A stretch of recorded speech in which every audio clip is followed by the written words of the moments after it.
আমার বিয়ের পরের দিন সকালে শাশুড়ি আমাকে কাছে ডেকে বললেন, তোমার বাবা তো কিছুই দেয়নি, এখন থেকে ঘরের সব কাজ তুমি করবা। কথাটা শুনে আমার ঠোঁটে এক পালে হাসি ফুটল। শুধু হাসলাম। তারপর পকেট থেকে ফোন বের করে একটা ভিডিও ছাড়লাম। ভলিউম একটু বাড়িয়ে দিলাম যাতে পুরো ঘর শুনতে পায়। ভিডিওতে আমার বাবা, সেটি ছিল বিয়ের আগের রাতের দৃশ্য। বাবা আমার স্বামীর বাবার হাতে একটা চামড়ার ব্যাগ আর একটা গাড়ির চাবি তুলে দিচ্ছেন।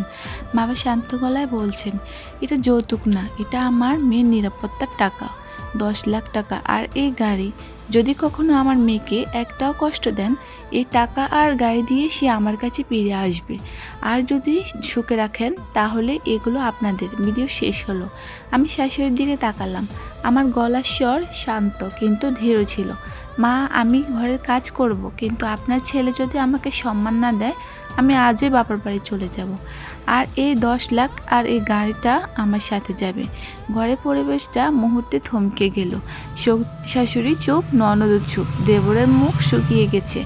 আমার স্বামী রাগে কাঁপছিল, কিন্তু তার মুখে কোনো কথা ছিল না। প্রতিবাদ করার সাহসই পেল না।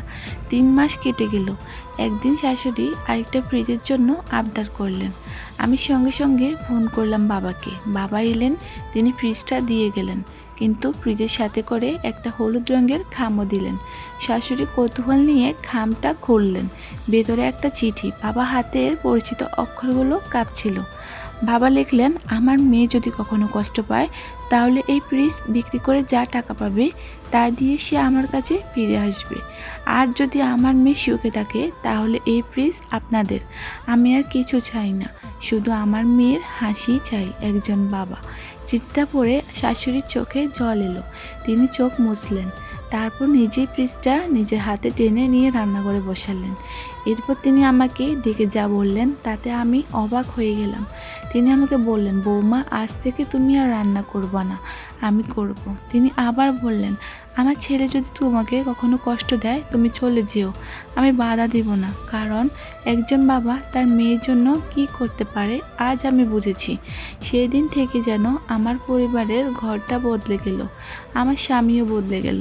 সে এখন নিজে থেকে আমার পাশে এসে দাঁড়ায়, যত্ন নেয়। সে আমাকে একদিন বলল, তোমার বাবা আমাকে লজ্জা দিয়েছে, আমি আর কোনোদিন তোমাকে কষ্ট দিব না। আর আমি শুধু ভাবি যে বাবা তার মেয়েকে এতটা শক্তি দিয়ে শ্বশুরবাড়ি পাঠায়, সেই বাবার পায়ের কাছে দুনিয়ার সকল অসম্মান। আমার বাবা আজও একই কথা বলে, আমি তোকে টাকা দিইনি, আমি তোকে সম্মান দিয়েছি, যেখানেই যাস মাথা উঁচু করে যাস। আমি আজ সুখে আছি, কারণ আমার বাবা আমাকে শিখিয়েছেন, বিয়ের পরও একটা মেয়ে তার বাবার মেয়ে থাকে, আর একটা বাবা তার মেয়েকে বিক্রি হতে দেয় না। সে কখনো মাথা উঁচু করে বাঁচতে শেখায়।